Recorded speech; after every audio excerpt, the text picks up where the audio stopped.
Good morning everyone. स्वागत है आप सबका आपके अपने ब्यूटीफुल जे चैनल ब्लैक पेन सॉल्यूशन पर। और जिन बच्चों ने हमारे चैनल को अभी तक शेयर और सब्सक्राइब नहीं किया है तो सबसे पहले हमारे चैनल को शेयर और सब्सक्राइब कर दो, ठीक है। और बेल आइकन को प्रेस करना ना भूले गाइस, ताकि आपको इस चैनल से रिलेटेड लेटेस्ट न्यूज और अपडेट मिलती रहे, ठीक है। तो 10th क्लास हिंदी मीडियम के बच्चों के लिए साइंस अपन आज से स्टार्ट करेंगे और सबसे पहले अपन स्टार्ट करेंगे चैप्टर प्रकाश का अपवर्तन एवं परावर्तन, ठीक है। तो आज का अपना चैप्टर रहेगा प्रकाश का परावर्तन एवं अपवर्तन, राइट। तो प्रकाश एक्चुअल में क्या होता है कि प्रकाश की उपस्थिति में अपन वस्तुओं को देखते हैं, बिना प्रकाश की उपस्थिति में अपने को वस्तुएं नहीं दिखाई देती है। सपोज करो आप अंधेरे कमरे में बैठे हो तो आपको वस्तुएं दिखाई नहीं पड़ती है, जबकि आप बल्ब जलाते हो तो वस्तुएं आपको क्या होती है, दिखाई देने लगती है गाइस, ठीक है।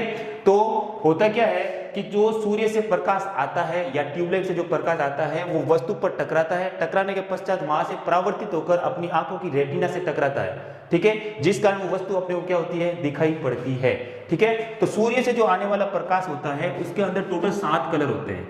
सूर्य के प्रकाश में या यूं समझ लो आप प्रकाश में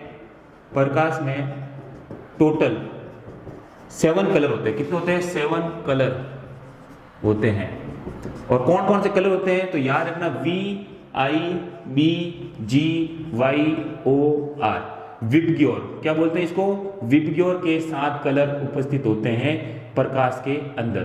V मतलब यहाँ पे वॉयलेट, ठीक है। I मतलब यहाँ पे इंडिगो कलर, जैसे जीन्स के ऊपर कलर रहता है ना, अपने डेनिम जीन्स के ऊपर, वैसा कलर होता है इंडिगो, ठीक है। यहाँ पे वॉयलेट का मतलब कैसा हो गया, बैंगनी, और ये आपके पास हो गया ब्लू, और ये ग्रीन, और ये आपके पास हो गया येलो, और ये हो गया ऑरेंज, और ये हो गया आपके पास रेड कलर, ठीक है। तब होता यूं है कि अगर आपको कोई वस्तु रेड कलर की दिखती है, इसका मतलब क्या हुआ कि वो सूर्य से आने वाले 7 रंगों में से सिर्फ 6 कलर को वो क्या कर लेती है, एब्जॉर्ब कर लेती है, मतलब अवशोषित कर लेती है, और सिर्फ एक कलर को रिफ्लेक्ट करती है। और वो रिफ्लेक्ट वाला कलर कौन सा होता है? रेड कलर को रिफ्लेक्ट करती है, इसलिए आपको वस्तु कैसी दिखती है, रेड दिखती है।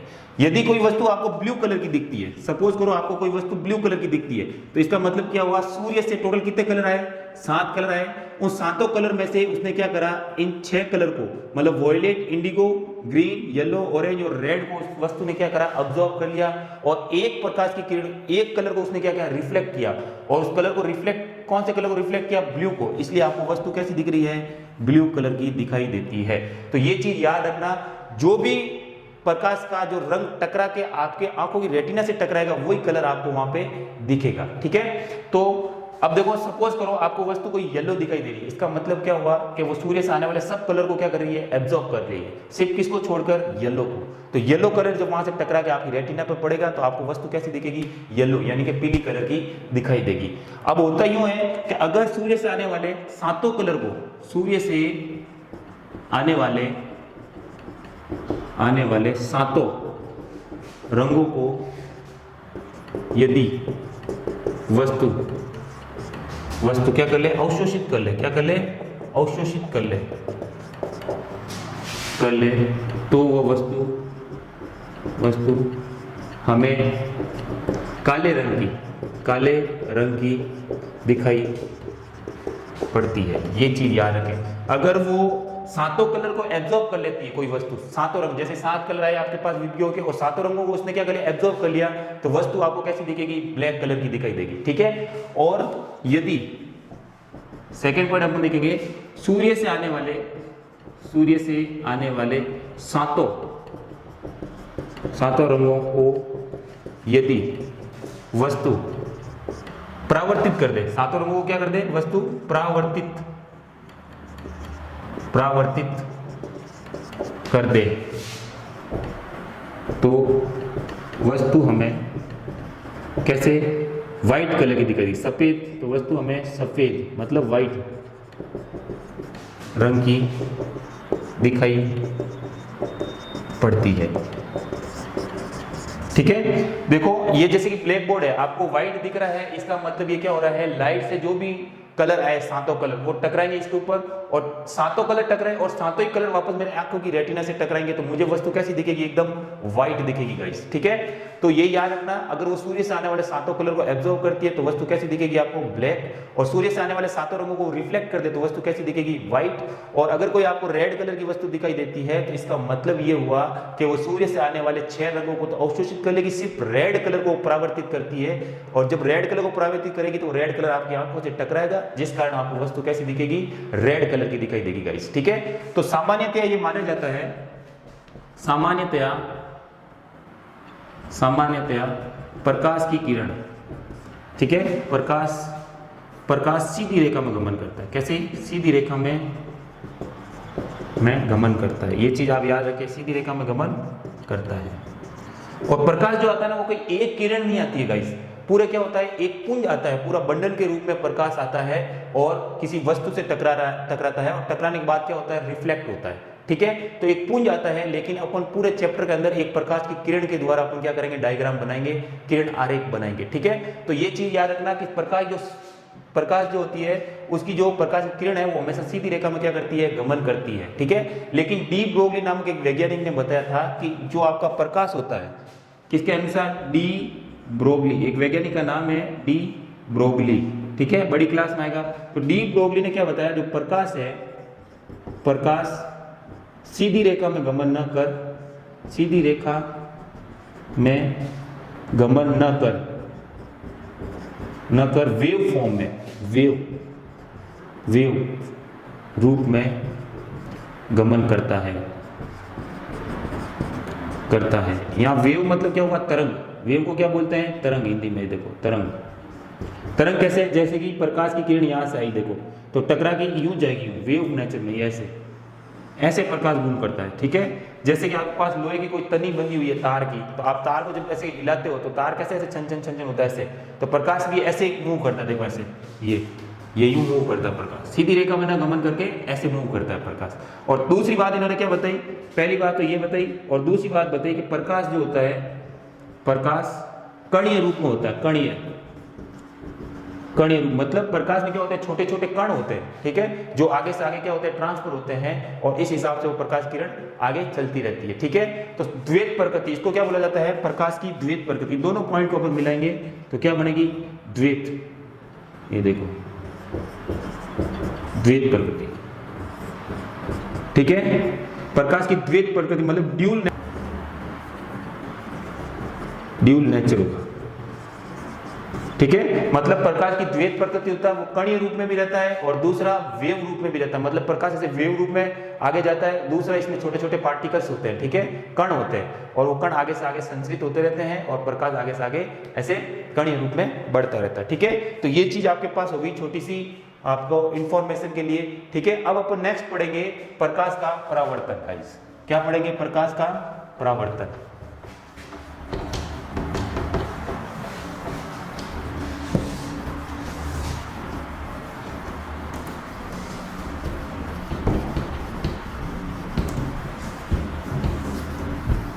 तो प्रकाश का परावर्तन क्या होता है? छोटी क्लास में आपने पढ़ रखा होगा कि प्रकाश जब एक माध्यम से दूसरे माध्यम में आता है तो वह किसी तल से टकराकर पुनः उसी माध्यम से गमन कर देता है, उसे अपन क्या कहते हैं? प्रकाश का परावर्तन कहते हैं। तो देखो प्रकाश का परावर्तन, जब प्रकाश किसी एक माध्यम से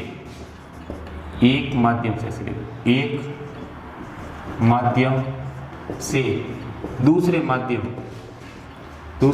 माध्यम के तल से टकराता है तो टकराने के पश्चात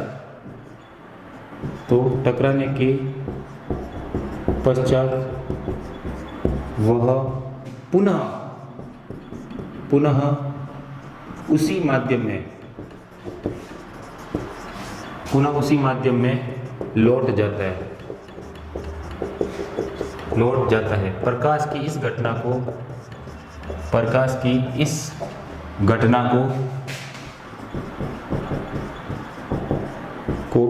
का परावर्तन कहते हैं। जैसे ये देखो, ये आपके पास कोई तल है, ठीक है, सपोज करो ये ठोस है, कैसा है, ठोस, या यूं ले लो मिरर है, कांच, दर्पण है, ठीक है, दर्पण, या आप कह सकते हो ठोस अवस्था में, ठीक है। तो ये वाला माध्यम कैसा हुआ आपके पास, सघन माध्यम हुआ, कैसा हुआ, सघन माध्यम। सघन माध्यम मतलब जिसमें कॉन्स्टिट्यूएंट पार्टिकल जो होते हैं वो क्लोज रहते हैं, पास पास रहते हैं। तुम्हें पता है ठोस के पार्टिकल क्या होते हैं, पास पास होते हैं, और यहाँ पे हवा है आपके पास, क्या है, हवा, यानी मैं कह सकता हूँ विरल माध्यम, कैसा है, विरल माध्यम है। जब प्रकाश विरल माध्यम से सघन माध्यम के तल से टकराएगा, देखो एक माध्यम ये हो गया, ये वाला माध्यम क्या हो गया आपके पास, फर्स्ट माध्यम, फर्स्ट, और ये वाला माध्यम हो गया आपके पास माध्यम सेकेंड, ठीक है।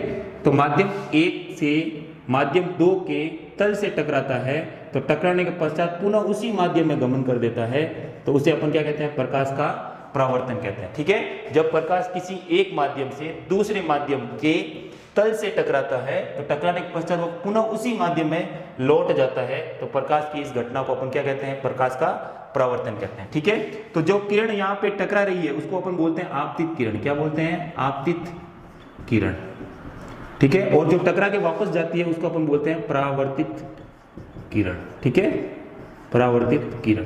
और यहाँ पे जहाँ पे आपका इंसिडेंट रे मतलब आपतित किरण जिस पॉइंट पे टकराती है तल पर, उसी पर 90 डिग्री पे अपन क्या बनाते हैं, एक अभिलंब खींचते हैं, क्या खींचते हैं, 90 डिग्री। ये वाला कोण कितना है, 90 डिग्री का, ये यहाँ से लेके यहाँ तक, ठीक है, देखो यहाँ से यहाँ तक ये वाला एंगल कितना है, 90 डिग्री का।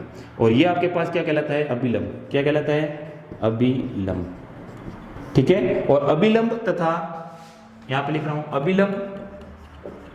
अभिलंब व आपतित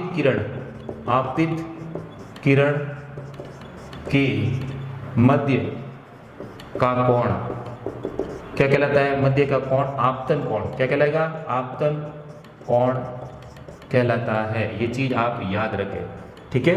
तो आपतन कोण को डिनोट कर देता है आई से, किसे डिनोट करते हैं, आई से। तो ये वाला आपका इंसिडेंट एंगल है, यहाँ से लेकर यहाँ तक का, ये आई, ठीक है। अब जब आपको ये वाला एंगल दे रखा हो, सपोज करो ये 30 दे दे, तो आप क्या करो 90 में से ये वाला घटा दो, तो आपके पास आई आ जाएगा, ठीक है। तो अभी अपन बताएंगे, देखो। और सेकेंड चीज आप ध्यान रखो, परावर्तित किरण एवं अभिलंब के बीच का कोण, अभिलंब के मध्य का कोण क्या कहलाता है, परावर्तन कोण कहलाता है, क्या कहलाता है, परावर्तन कोण कहलाता है।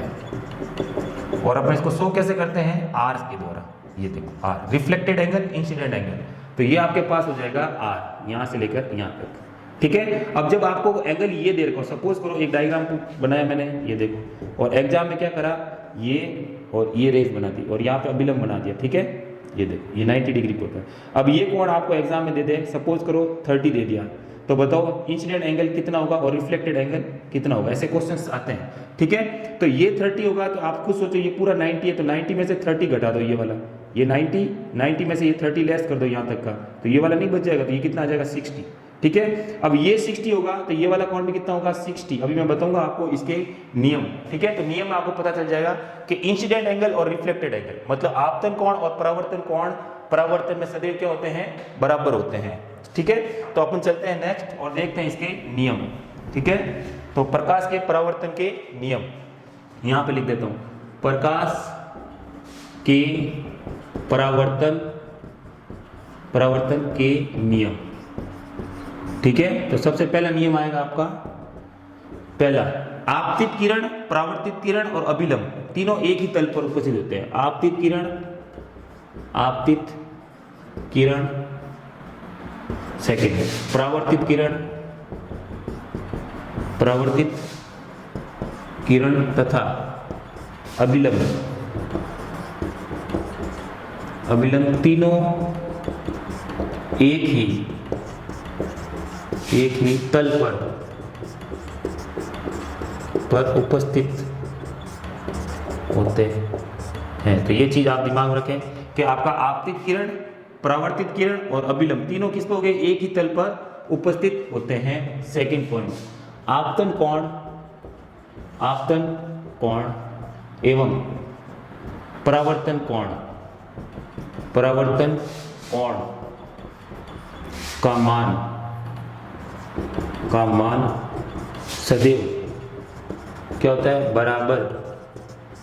बराबर होता है। अर्थात आप कह सकते हो कि कोण I बराबर कोण R, मतलब इंसिडेंट एंगल और रिफ्लेक्टेड एंगल दोनों क्या होंगे, बराबर होंगे। किसके अंदर, प्रकाश के परावर्तन के अंदर। ठीक है, तो सबसे पहले देखो प्रकाश का परावर्तन क्या होता है, जब प्रकाश की किरण एक माध्यम से दूसरे माध्यम के तल से टकराती है तो टकराने के पश्चात वह पुनः उसी माध्यम में गमन कर देती है। इस घटना को अपन क्या कहते हैं, प्रकाश का परावर्तन कहते हैं। ये रहा डायग्राम उसका, तो ये रही आपके पास आपतित किरण, ये रही परावर्तित किरण। ठीक है, अब आपतित किरण जिस पॉइंट पे टच होती है यहाँ पे, उसी पे 90 डिग्री का एंगल बनाते हुए अपन क्या खींचते हैं, अभिलंब खींचते हैं। ठीक है, तो आप में इसमें रूल क्या आएंगे, प्रकाश के परावर्तन के नियम कौन कौन से होंगे कि आपतित किरण, परावर्तित किरण और अभिलंब तीनों एक ही तल पर उपस्थित होते हैं।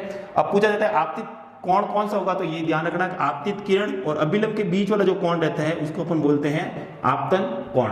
ठीक है, और परावर्तित किरण और अभिलंब के बीच में जो कोण होता है उसको अपन बोलते हैं परावर्तन कोण। तो ये हो गया आपके पास आपतन कोण, ये हो गया आपके पास परावर्तन कोण।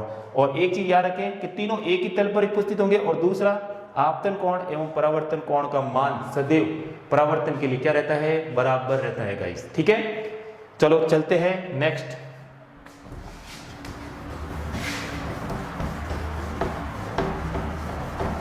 ये देखो नेक्स्ट अपन पढ़ेंगे परावर्तन के प्रकार। परावर्तन कितने प्रकार का होता है, ठीक है, तो देखो जो मेनली आपका परावर्तन होता है वो दो प्रकार का होता है, एक तो निश्चित परावर्तन और दूसरा होता है आपका अनिश्चित या विसरित परावर्तन। क्या बोलते हैं, एक तो हो गया निश्चित परावर्तन और दूसरा होगा विसरित परावर्तन। परावर्तन के प्रकार, ठीक है, तो इसमें पहला प्रकार रहेगा आपका निश्चित परावर्तन और दूसरा रहेगा आपका विसरित या अनिश्चित प्रकाश का परावर्तन। ठीक है, तो सबसे पहले आपका आएगा निश्चित परावर्तन। जब प्रकाश किसी, देखो इसमें देखो, जब प्रकाश किसी समतल पृष्ठ से टकराता है तो टकराने के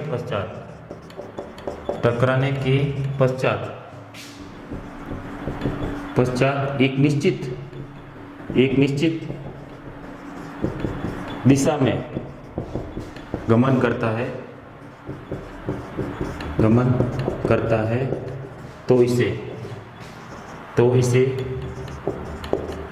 इसे प्रकाश का निश्चित परावर्तन कहते हैं। निश्चित परावर्तन कहते हैं। जैसे सपोज करो आपने कोई मिरर लिया, मिरर का पृष्ठ कैसा होता है, समतल होता है। मिरर की ये जो पृष्ठ है वो कैसा होगा, समतल दर्पण लिया आपने। ठीक है, अब जब प्रकाश की किरण यहाँ पर आएगी, टकराएगी, जिस पॉइंट पे टकरा रही वहीं अपन क्या मानते हैं, अभिलंब मानते हैं। तो जितना कोण ये है उतना कोण बढ़ा के चली जाएगी। ठीक है, ये अभिलंब हो गया, ये रहा। अब सपोज करो प्रकाश की दूसरी किरण आई, यहाँ टकरे, अब जितना एंगल ये है उतना एंगल बढ़ा के चली जाएगी। ठीक है, तीसरी प्रकार की किरण ऐसे आई, जितना एंगल यहाँ है अभिलंब और इसके बीच में उतना ही एंगल बढ़ा के वापस चली जाएगी। तो आपको क्या लगेगा कि एक निश्चित दिशा से आई और टकराने के पश्चात एक निश्चित दिशा में उसका क्या हो गया, गमन हो गया। ठीक है, निश्चित दिशा में गमन करता है तो इसे क्या कहते हैं, प्रकाश का निश्चित परावर्तन कहते हैं। ठीक है, एक निश्चित दिशा से आई, टकराई और समतल दर्पण से टकराने के पश्चात एक निश्चित दिशा में वापस गमन कर दी, उसी को अपन क्या कहते हैं, निश्चित परावर्तन कहते हैं। ठीक है, अब अनिश्चित परावर्तन में क्या होगा, अनिश्चित या विसरण। ठीक है, तो देखो यहां लिख देता हूं, अनिश्चित या विसरित प्रकाश का परावर्तन। जब प्रकाश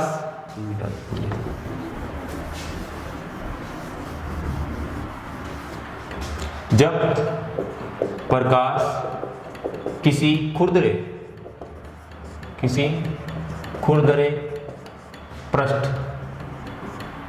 पृष्ठ से टकराता है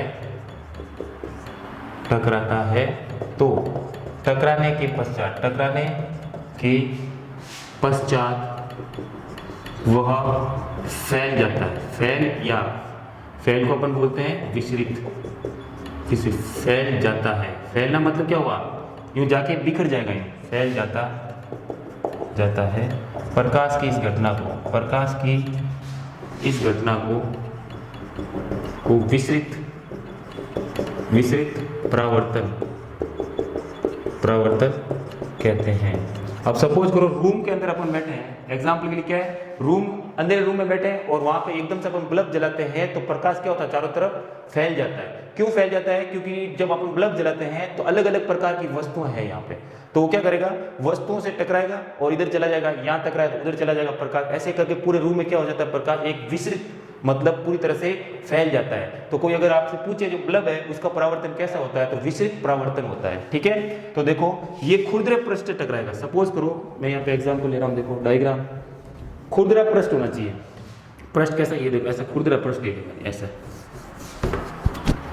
ज्यादा खुरदरा नहीं, ये देखो ऐसे खुरदरा पृष्ठ ले लिया, ये खुरदरा पृष्ठ है। तो अब प्रकाश किरण यहाँ आई, टकराई, देखो अब जितना एंगल इसके साथ बन रहा है उतना एंगल वापस बना के भेजो, ये की। अब प्रकाश की सपोज करो इस पॉइंट पाई, यहाँ पाई, तो यहाँ जितना एंगल बन रहा है इसके साथ उतना एंगल बना के भेजो। देखो एक प्रकाश किरण इधर जा रही है, एक प्रकाश किरण इधर जा रही है। सपोज करो यहाँ प्रकाश किरण आई, टकराई, यहाँ जाएगी, इतना कोण है उतना कोण बना के भेजो। देखो ये प्रकाश किरण इधर जा रही है, एक इधर जा रही है, एक इधर जा रही है, एक यूं जा रही है, तो प्रकाश क्या हो गया, चारों तरफ फैल गया। देखो यूं आया, यूं चला जाएगा, देखो ये इतना, ये एंगल इतना, ये आपतित और ये परावर्तित। ऐसे करके रूम के अंदर क्या, ये आपतित, ये वापस परावर्तित, ये आपतित, ये परावर्तित, तो ऐसे करके प्रकाश क्या हो जाता है, चारों तरफ फैल जाता है पूरे रूम के अंदर। तो इसको अपन, इस घटना को कहते हैं विसरित परावर्तन। तो ये आपके पास कैसा है, खुरदरा पृष्ठ है, ठीक है, और ये आपके पास आपतित किरण और ये वाली परावर्तित किरण। और डायग्राम किसका है, ये विसरित परावर्तन। ठीक है, तो आज के लेक्चर में आज इतना ही रखेंगे गाइस। ठीक है, तो पढ़ते रहिए, और अगर वीडियो अच्छा लगे तो इसको शेयर और नीचे डिस्क्रिप्शन बॉक्स में कमेंट करना ना भूलेगा। ठीक है, थैंक यू सो मच।